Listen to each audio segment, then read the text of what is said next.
नमस्कार दोस्तों, मैं जयराम चौहान टेक्निकल सेंटर से बड़ी मदद से दोस्तों देखेंगे मेरे पास एक ये रोसा का इंडक्शन आया। इस पर मैं वीडियो पहले भी यूट्यूब पे अपने कई वीडियो मैंने अपलोड कर चुका है और ये भी नो सेंस में देखते हैं चलाते थे। मैंने पोर्ट रख दिया, तो मैंने ऑन कर दिया। यहाँ देखेंगे 120 पे भी ऑन है, इसको बढ़ा भी देते हैं, फुल कर दिए, ठीक है, मैक्सिमम 1600 वाट पे।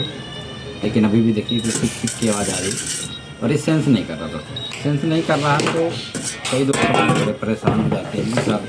सब कुछ मैंने चेक कर लिया, सेंस नहीं कर रहा है।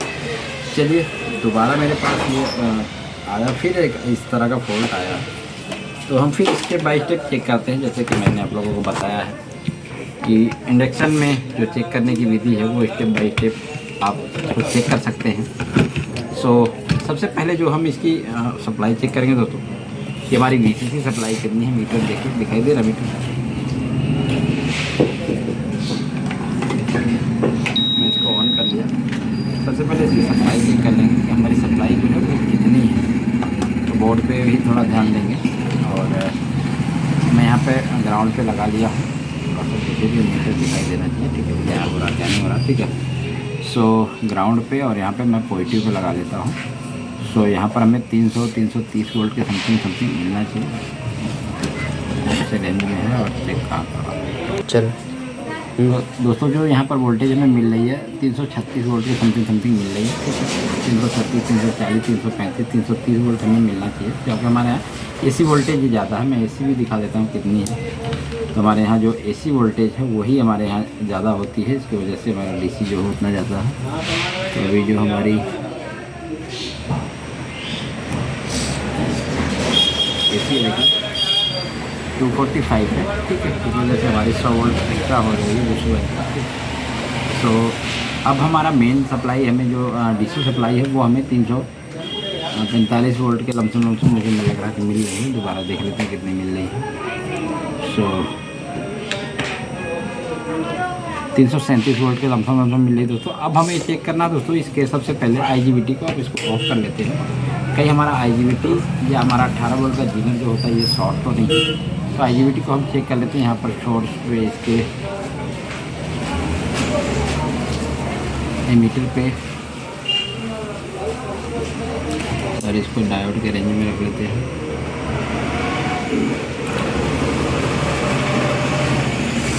डायोड के रेंज में रखकर हम इसको चेक करेंगे तो देखेंगे 484 के समथिंग इसकी जो रेंज है वो शो हो रही है और गेट पे 600 कुछ शो हो रही है।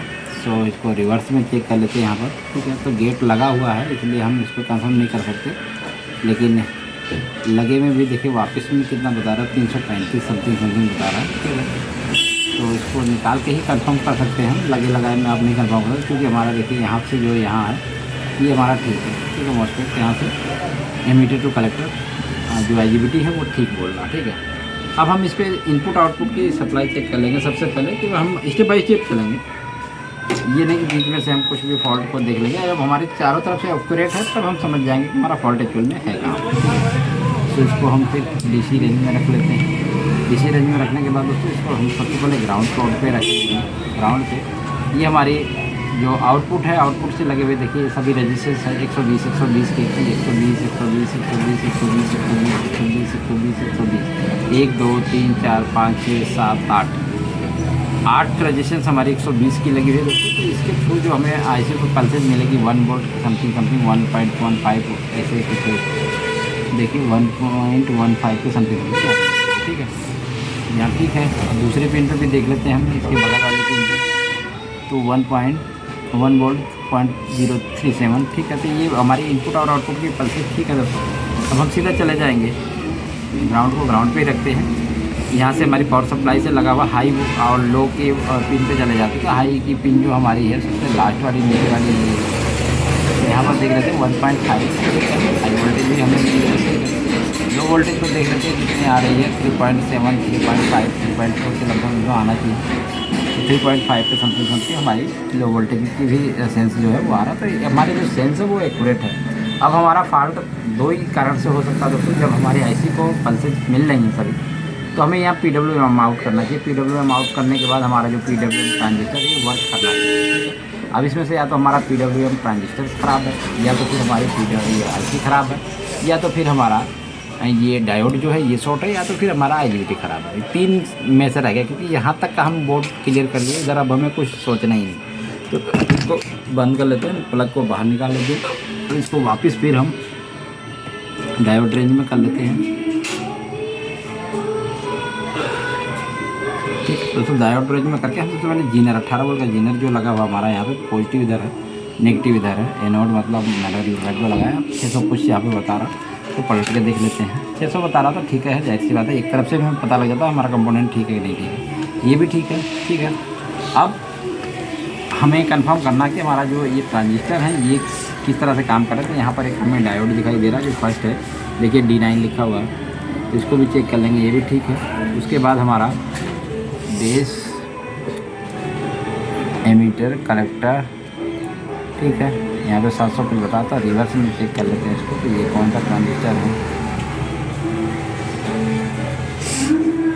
ये देखिए, ये है हमारा PNP ट्रांजिस्टर है, ठीक है। ये हमारा NPN होना चाहिए, दूसरा जो है ये NPN होना चाहिए। तो यहाँ बेस पे हम लगा देते हैं पॉजिटिव, और देखिए 600 कुछ एमीटर पे NPN है, ठीक है। यहाँ पर पॉजिटिव सप्लाई आनी चाहिए, 18 वोल्ट सप्लाई से यहाँ पर पॉजिटिव आनी चाहिए। और ये वाला जो इसका कलेक्टर है ये हमारा सीधा ग्राउंड से कनेक्टेड होना चाहिए, ठीक है। तो हम बजट रेंज में रख के ये दो चीज़ें कंफर्म कर लेते हैं कि हमारा ये दोनों चीज़ें काम कर रही है नहीं कर रही है। अब हम इसको बजट रेंज में रख लेते हैं। बजट रेंज में रखने के बाद हम सबसे पहले इसके कलेक्टर को देख लेते हैं। हमारी जो ये रजिस्टेंस है यहाँ पे देखिए बीप आना चाहिए, क्योंकि ये रजिस्टेंस जो है सप्लाई की है 18 वोल्ट से लगी हुई।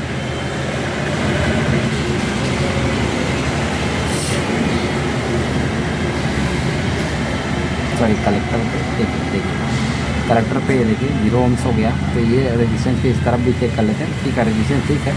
अभी 18 वोल्ट के जो हमारा सप्लाई है वहाँ तक ये बोलना चाहिए, ठीक है। ये देखिए टीवी वाला लीड दीजिए। तो एक जो था वो हमारा कंफर्म हो गया कि हमारा ये कलेक्टर जो है ये VCC के लिए है, ठीक है। यहाँ पर देखिए 0 हो रहा है, और दूसरे का कलेक्टर जो है वो नेगेटिव से होगा, ये देखिए, ठीक है, एमीटर से कनेक्टेड है, ठीक है। तो ये हमारा PWM का ट्रांजिस्टर भी हम ये 2 ट्रांजिस्टर चेक करके आगे के ट्रांजिस्टर को चेक कर सकते हैं कि हमारा परफेक्टली ठीक है। अब हमें शक ना तो जीनर पे है, ना तो PWM ट्रांजिस्टर पे है, ना तो IC पे है, ना पल्सेज पे है, इधर का पूरा एरिया ओके। अब हमें डाउट सिर्फ IGBT के ऊपर है। तो IGBT को हम निकाल कर ही चेक कर पाएंगे, क्योंकि लगे लगाए में हम नहीं चेक करवाए। लगे लगाए में हमारा इस तरह से देखिए ठीक दिखा रहा है।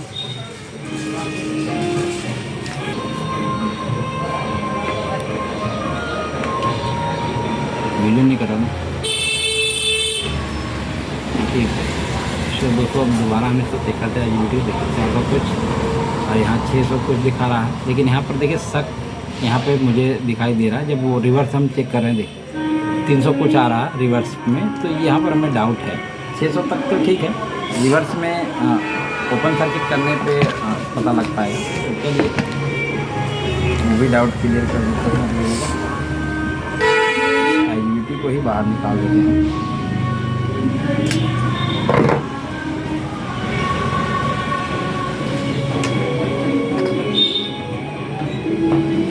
अभी डायोड मोड में हमने रख लिया है। यहाँ पर देखिए मोटर की तरफ दिखाना, मतलब नीचे से पता लग जाएगा कि हमने एमीटर पे रख लिया है, और एमीटर से कलेक्टर को देखेंगे, ठीक है।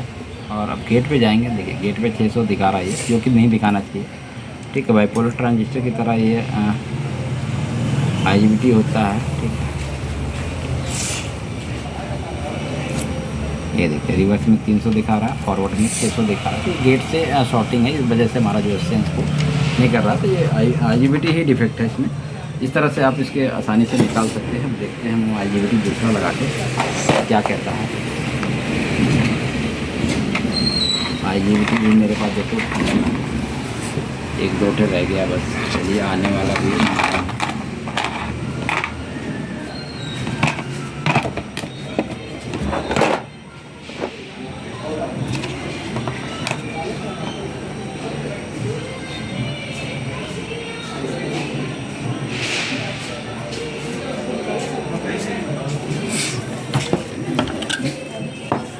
कभी भी ओल्ड एजीविटी आप लगाएं तो उसको चेक भी कर लें ठीक है कि नहीं ठीक है, पता लगा के परेशान रहें, क्योंकि इस तरह से निकाल के मार्केट में रख देते हैं लोग तो पता नहीं लगता है उसका। जैसे इस तरह का गेट शॉर्ट है, पूरी तरह शॉर्ट भी नहीं है,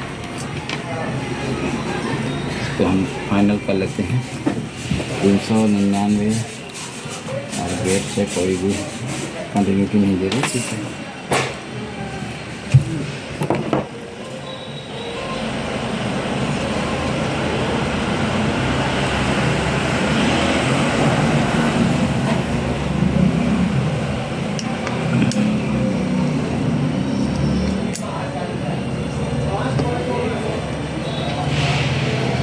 सो दोस्तों टांगें इसकी छोटी है, सो यहाँ पर हमें टांग ऐड करना पड़ेगा दूसरा।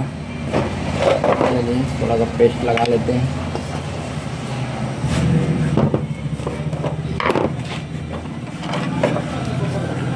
सो फ्रेंड ये हाइट कंपाउंड लगाना हमें बहुत ज़रूरी है, ठीक है, आईजीबीटी से खास करके। सो इसको हम लगा देते हैं।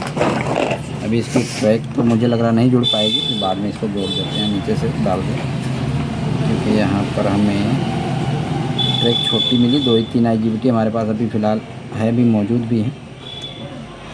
अब 1-2 दिन लगेगा मेरा पार्सल आने में, दिल्ली से आ रहा। तो इसको जोर से दोस्तों टाइट करना है, इसमें थोड़ा सा लूजपन नहीं होना चाहिए हमारे आईजीबीटी के अंदर, ना ज़्यादा टाइट हो ना ज़्यादा टाइट कर सकते हैं आप, ठीक है। अब इसके टांग को हम नीचे से डालकर एक लेग लगाकर शोल्डिंग कर देंगे। कोई भी लेग डाल देंगे हम, इसी आईजीबीटी का पुरानी वाले का ही डाल सकते हैं, कोई दिक्कत नहीं, इसमें लंबा है। बस शोल्डिंग प्रॉपर होना चाहिए, ऐसा ना हो कि लूजपन हो इसमें, तो हमारा आईजीबीटी शॉर्ट हो जाएगा उसमें। डाल दिए हम 1 बाई 1 करके हम कर लेते हैं। तो फ्रेंड लेग को मैंने जोड़ दिया है, जोड़ने के बाद अभी इसको हम देखते हैं फिट करके रिज़ल्ट क्या आता है। वैसे रिज़ल्ट अच्छा ही रहेगा, क्योंकि आईजीबीटी 100% हमारा शॉर्ट है, तो जो फॉल्ट था वो यहीं तक का था। आगे तो हम लोग स्टेप बाई स्टेप स्टार्टिंग से चेक करते हुए आ ही गए। लास्ट स्टेप हमारा जो था वो आईजीबीटी था। चलिए अब इसको हम रख लेते हैं, अगर यहाँ पर रोक रहा है तो इसको हटा देते हैं। फिट कर दिया, ऑन किया। ऑन करने के बाद दोस्तों हम इस पर रख दिया। अभी देखिए हमारा ग्लव जो है वो ग्लो करने लगा। देखिए तो हमारा सीरीज जल